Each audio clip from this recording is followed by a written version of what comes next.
بسم اللہ الرحمن الرحیم۔ السلام علیکم بچوں، کیسے ہیں آپ؟ اللہ آپ سب کو اپنے حفظ و امان میں رکھے، آمین۔ آج ہم اپنا اسلامیات کا باب صوم سٹارٹ کریں گے، سیرت طیبہ۔ اس کا ہم نے پہلا ٹاپک پڑھ لیا تھا، موحات مدینہ، اور آج ہم دوسرا ٹاپک سٹارٹ کریں گے، مسجد نبوی۔ مسجد نبوی صلی اللہ علیہ وآلہ وسلم، جس کی تعمیر میں حضور پاک صلی اللہ علیہ وآلہ وسلم نے بھی حصہ ڈالا تھا۔ اس چیپٹر کو جب آپ پڑھیں گے تو انشاءاللہ آپ جو ہے ایک تو مسجد نبوی سے متعارف ہو جائیں گے، آپ کو مسجد نبوی صلی اللہ علیہ وسلم کے بارے میں پتہ چلے گا، پھر اس کی تاریخی اور علمی اہمیت سے آپ واقف ہوں گے، اور انشاءاللہ اس کی تعمیر کیسے ہوئی اس کے بارے میں بھی ہم جان سکیں گے جب ہم چیپٹر کمپلیٹ پڑھ لیں گے تو ٹھیک ہے۔ اب میں آپ کے سامنے ریڈنگ کروں گی اور ساتھ ساتھ آپ کو سمجھاتی بھی جاؤں گی۔ جب حضور اکرم صلی اللہ علیہ وسلم ہجرت کر کے مدینہ منورہ پہنچے، ہم نے جو اس سے پہلے والا چیپٹر پڑھا تھا موحات مدینہ، تو اس میں آپ نے دیکھا تھا کہ نبی کریم صلی اللہ علیہ وسلم نے مکہ مکرمہ میں جب دین اسلام کی دعوت کا آغاز کیا تھا تو مکہ والے آپ صلی اللہ علیہ وسلم کے شدید مخالف ہو گئے تھے نا، تو ان کے مظالم کی وجہ سے کیا ہوا تھا، نبی کریم صلی اللہ علیہ وسلم اور صحابہ کرام سخت مشکلات کا شکار ہو گئے۔ تو انہوں نے کیا کیا کہ اللہ کے حکم سے مکہ سے مدینہ ہجرت کی، ٹھیک ہے۔ تو جب وہ ہجرت مدینہ یعنی ہجرت کر کے پہنچے کہاں پہ؟ مدینہ میں، تو وہاں پر لوگوں نے ان کا بڑا پرجوش استقبال کیا تھا اور بڑی بے چینی سے انتظار کر رہے تھے کہ کب حضور پاک صلی اللہ علیہ وآلہ وسلم مدینہ تشریف لائیں گے، کیونکہ کچھ صحابہ کرام پہلے ہی وہاں پہنچ چکے تھے، تو اس طرح سے وہاں پر اسلام جو ہے وہ تیزی سے پھیل رہا تھا۔ تو اسی طرح سے جب حضور پاک صلی اللہ علیہ وسلم مدینہ منورہ پہنچے تو مدینہ منورہ کے مسلمانوں نے آپ صلی اللہ علیہ وسلم کا پرجوش استقبال کیا۔ پرجوش استقبال یعنی جوش سے بھرا ہوا۔ مدینہ منورہ کے مسلمان آپ صلی اللہ علیہ وسلم کے آنے سے بے حد خوش تھے، اور ہر کوئی چاہتا تھا کہ آپ صلی اللہ علیہ وسلم اس کے گھر میں قیام فرمائیں۔ ہر ایک کی یہ خواہش تھی کہ اس کے گھر میں حضور صلی اللہ علیہ وسلم ٹھہریں۔ آپ صلی اللہ علیہ وسلم کا گزر انصار کے جس مکان یا محلے سے ہوتا، وہاں کے لوگ آپ صلی اللہ علیہ وسلم کی اونٹنی کی نکیل تھام لیتے۔ نکیل کہتے ہیں رسی کو، جس سے اونٹنی کو جو ہے قابو کیا جاتا ہے۔ اب یہ بڑا مشکل معاملہ تھا نا، اب اتنے لوگ تھے تو حضور پاک صلی اللہ علیہ وسلم کسی کا دل بھی نہیں توڑ سکتے تھے کہ ایک ایک گھر میں رک جائیں اور دوسرے کو ناراض کر دیں۔ تو انہوں نے کہا کہ آپ صلی اللہ علیہ وسلم نے ان سے فرمایا کہ اونٹنی کی راستہ چھوڑ دو، یہ اللہ تعالیٰ کی طرف سے معمور ہے، مقرر ہے اس کام کے لیے، اس کو اس کام کے لیے مقرر کیا گیا کہ یہ کسی بھی گھر کے سامنے جہاں یہ بیٹھے گی اسی گھر میں قیام کروں گا۔ چنانچہ اونٹنی مسلسل چلتی رہی اور بنو نجار کے محلے میں، بنو نجار یہ بھی قبائل کے نام تھے اس وقت نا، مختلف قبیلے ہوتے تھے، بنو نجار کے محلے میں جا کر بیٹھ گئی۔ یہ آپ صلی اللہ علیہ وسلم کے ننیحال کا محلہ تھا۔ ننیحال یعنی کہ ان کی جو والدہ تھی ان کا سارا خاندان وہاں پر آباد تھا۔ حضرت ابو ایوب انصاری رضی اللہ تعالیٰ عنہ کا گھر بالکل سامنے تھا۔ وہ آپ صلی اللہ علیہ وسلم کو اپنے گھر لے آئے۔ جس جگہ اونٹنی بیٹھی وہ جگہ آپ صلی اللہ علیہ وسلم کو بہت پسند آئی۔ آپ صلی اللہ علیہ وسلم نے اس جگہ کو مسجد کے لیے منتخب کیا۔ یہ جگہ دو یتیم بچوں حضرت سہل اور حضرت سہیل رضی اللہ عنہ کی تھی۔ یہ دو بچے تھے جن کی یہ جگہ تھی اور وہ اس کے مالک تھے۔ تو ان دونوں بچوں کو جب زمین کی قیمت لینے کا کہا حضور پاک صلی اللہ علیہ وسلم، تو انہوں نے انکار کر دیا اور انہوں نے کہا کہ ہم زمین کی قیمت نہیں لیں گے، اور اس زمین کے بدلے اللہ تعالیٰ سے اجر و ثواب کے خواہش مند ہیں کہ یہ جگہ ہم مسجد کے لیے دیتے ہیں اور اس کے بدلے میں ہمیں اللہ تعالیٰ سے اجر اور ثواب چاہیے، ہمیں دنیا کی جو رقم ہے یا دنیا کی قیمت ہے وہ نہیں چاہیے۔ پھر کیا ہوا، مسجد کی تعمیر کا آغاز ہو گیا، اور یہ آغاز یکم ربیع الاول 1 ہجری میں ہوا۔ نبی کریم صلی اللہ علیہ وسلم صحابہ کرام رضی اللہ عنہ کے ساتھ مل کر مسجد کی تعمیر میں شریک ہوئے، یعنی جب یہ مسجد بنائی گئی تو اس وقت حضور پاک صلی اللہ علیہ وسلم نے بھی مزدوروں کی طرح کام کیا تھا۔ یہ نہیں کہا کہ میں بیٹھ جاؤں، ظاہر ہے میں نبی ہوں یا میں ان کا سردار ہوں، یہ جو کچھ بھی میری ایک مقام ہے تو میں کیوں یہ مزدوروں والے کام کروں، نہیں۔ یہی تو حضور پاک صلی اللہ علیہ وسلم نے اپنی امت کے لوگوں کو سکھایا کہ آپ نے سب کے ساتھ مل کر کام کرنا ہے اور مل کر رہنا ہے۔ آپ صلی اللہ علیہ وسلم اپنے ہاتھوں سے گارا اور مٹی اٹھاتے تھے اور اینٹیں لگاتے تھے۔ گارا یعنی کہ مٹی کو جو گیلا کر کے سخت سی، جیسے ابھی ہم ریت اور سیمنٹ اور بجری کو مکس کر کے ایک مسالہ سا بناتے ہیں نا، اس وقت مٹی کو گیلا کر کے پانی ڈال کے اس کو گارا سا بنایا جاتا تھا، جیسے کیچڑ ہوتا ہے، لیکن وہ تھوڑا سا بہت پتلا ہوتا ہے کیچڑ، لیکن جو کیچڑ ہے وہ بہت پتلی ہوتی ہے، لیکن جو گارا ہے وہ تھوڑا سا سخت ہوتا ہے، جس کے ذریعے سے مٹی اور گارا دونوں اٹھاتے تھے اور پھر اینٹیں لگاتے تھے، ٹھیک ہے۔ تو ان کے ذریعے سے اینٹیں لگائی جاتی تھی، جیسے آج کل سیمنٹ اور بجری اور ریت کے ذریعے سے اینٹیں لگائی جاتی ہیں مسالہ بنا کر، اس وقت ان چیزوں سے لگایا جاتا تھا۔ اس موقع پر آپ صلی اللہ علیہ وسلم نے صحابہ کرام کے لیے پھر دعا بھی فرمائی کہ اے اللہ تعالیٰ، زندگی تو بس آخرت کی زندگی ہے، بس تو انصار اور مہاجرین کو بخش دے، آخرت کی زندگی ہی ہماری اصل زندگی ہے، یہاں تو ہم مہمان ہیں اس دنیا میں، ایک عارضی ٹھکانہ ہے یہ، اور ہم نے لوٹ کر اللہ کی طرف جانا ہے، ٹھیک ہے۔ تو اس لیے حضور پاک صلی اللہ علیہ وسلم نے بھی صحابہ کرام کے لیے یہی دعا فرمائی کہ زندگی تو بس آخرت کی ہے، یعنی کہ آخرت میں ان لوگوں کو آپ اجر دیں اور ان لوگوں کو ثواب دیں جو اس وقت جو ہے مسجد کی تعمیر میں اپنا حصہ ڈال رہے ہیں، تو پس انصار اور مہاجرین کو بخش دے۔ اب انصار اور مہاجرین آپ نے پچھلے چیپٹر میں بھی پڑھا کہ جو انصار تھے وہ مدینہ کے رہنے والے لوگ تھے، اور مہاجرین جو ہے ہجرت کر کے آئے ہوئے تھے، مہاجر جو تھے وہ ہجرت کر کے جو مکہ سے مدینہ مسلمان گئے تھے وہ تھے۔ پھر وہاں پر موحد مدینہ ہوا تھا، یعنی کہ بھائی چارہ، اسلام میں بھائی چارہ قائم کیا گیا تھا۔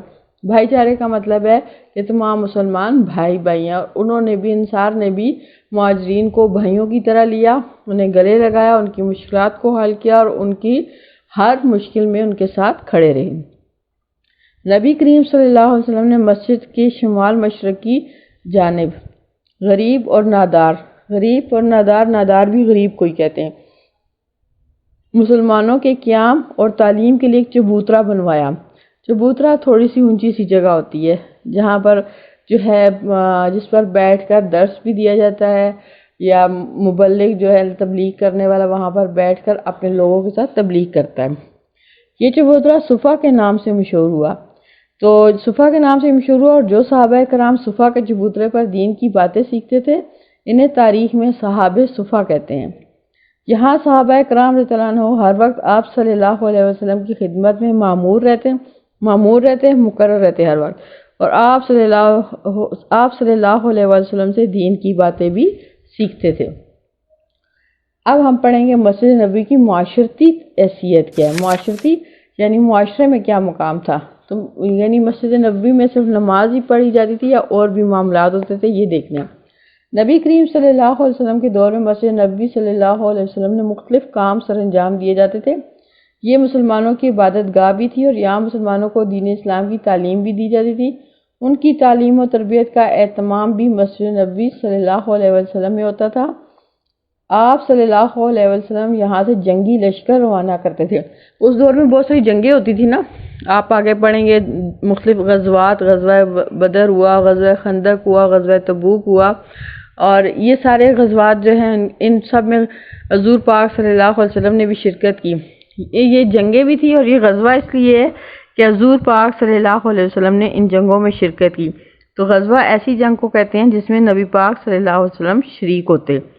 تو یہاں سے وہ جنگی لشکر بھی روانہ کرتے تھے کہ گروپ بنا کر جنگ لڑنے کے لیے، کیونکہ مسلمانوں کو جو ہے بہت سے جنگوں کا اس لیے سامنا کرنا پڑا کہ اسلام کی تبلیغ میں انہیں بہت مشکلات کا سامنا کرنا پڑا تھا۔ تو اس سلسلے میں بہت سارے کفار نے کافی دفعہ مسلمانوں پر حملہ کیا، مسلمانوں کے ساتھ جنگیں کی، اور اس طرح سے ان جنگوں میں اللہ تعالیٰ نے مسلمانوں کو فتح دی اور اسلام کو سربلند کیا۔ جب دوسرے ملکوں اور قبیلوں سے لوگ مدینہ منورہ آتے تھے تو آپ صلی اللہ علیہ وسلم ان کو مسجد نبوی میں ٹھہراتے اور ان سے گفتگو کرتے تھے۔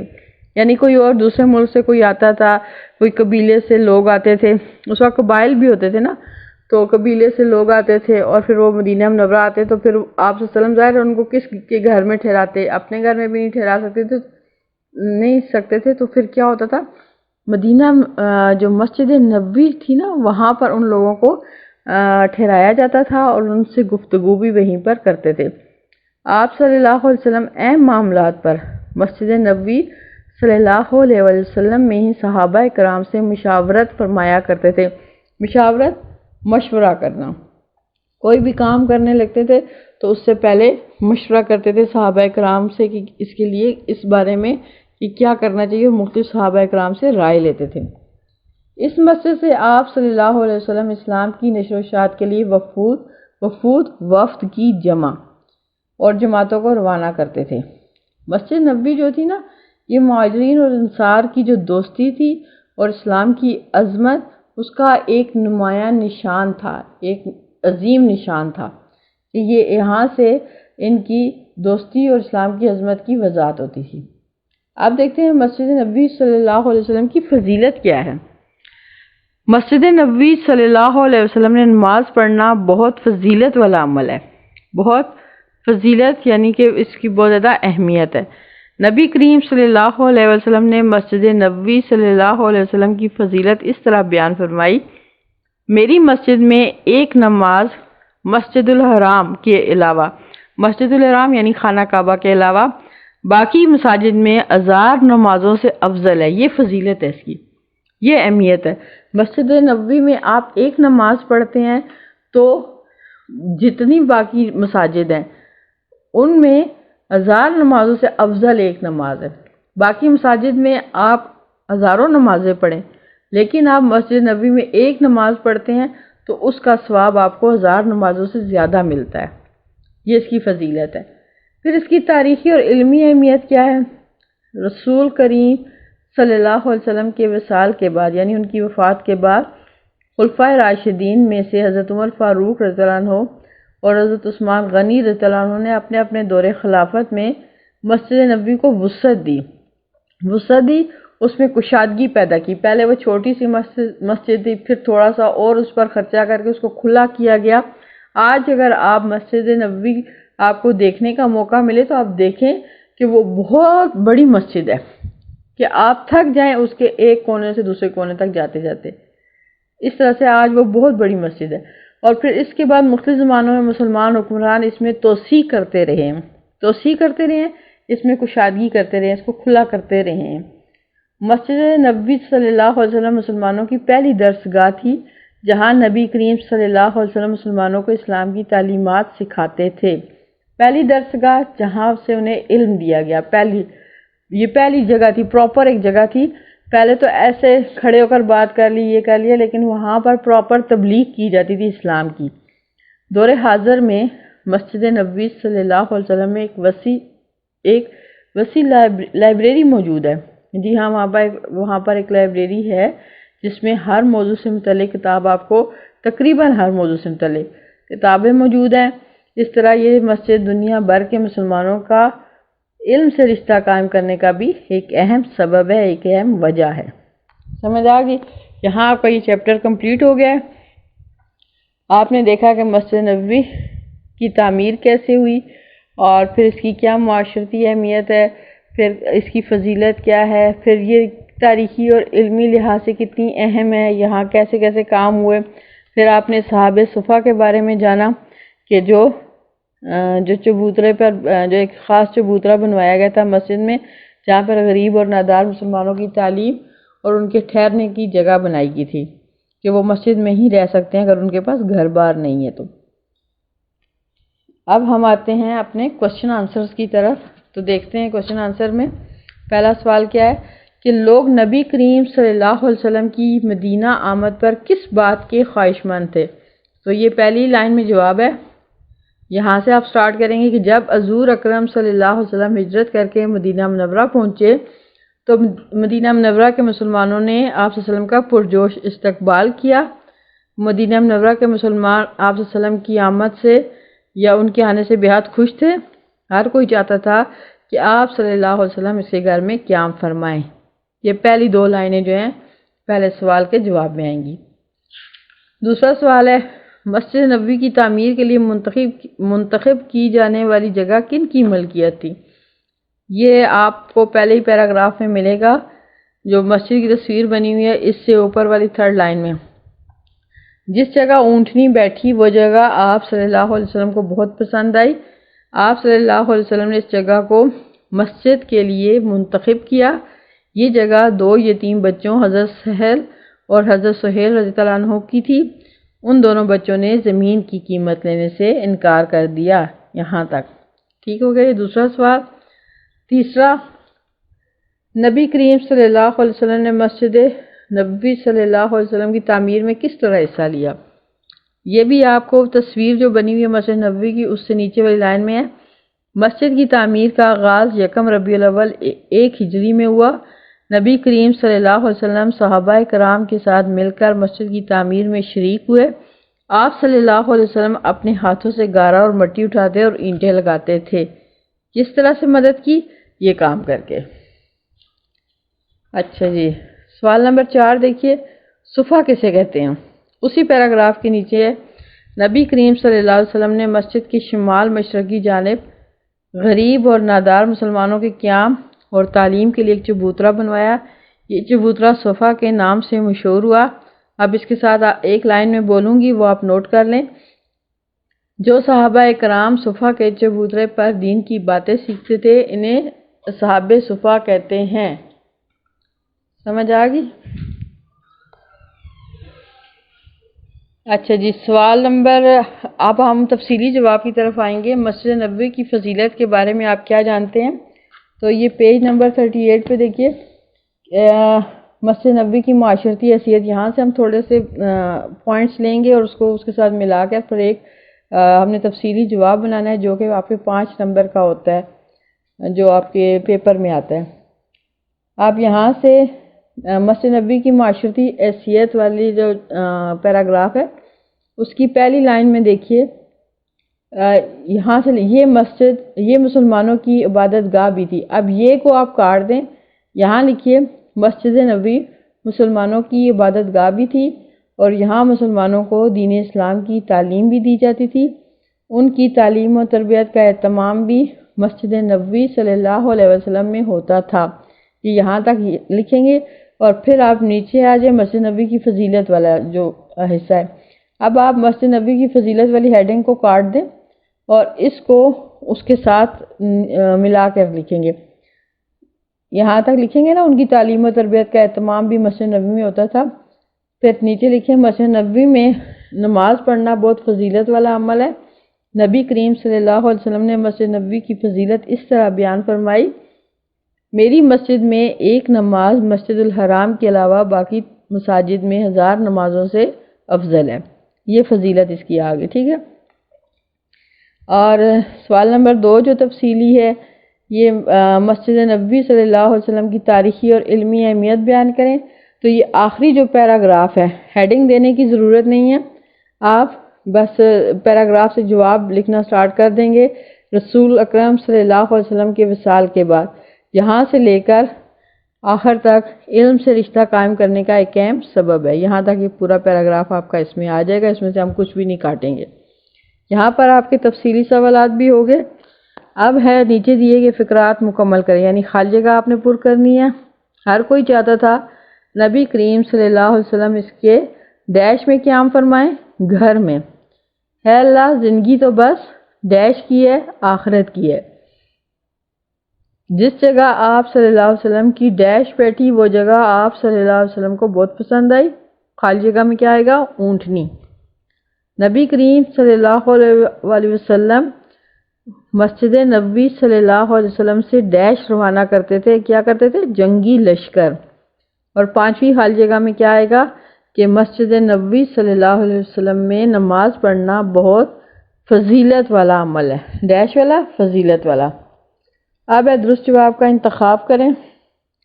نبی کریم صلی اللہ علیہ وسلم دوسرے ملکوں اور قبیلوں کے لوگوں سے گفتگو کہاں فرماتے تھے؟ مسجد نبوی میں۔ پہلا والے پہ ٹک آ جائے گا الف۔ مسجد نبوی کی تعمیر کا آغاز کب ہوا؟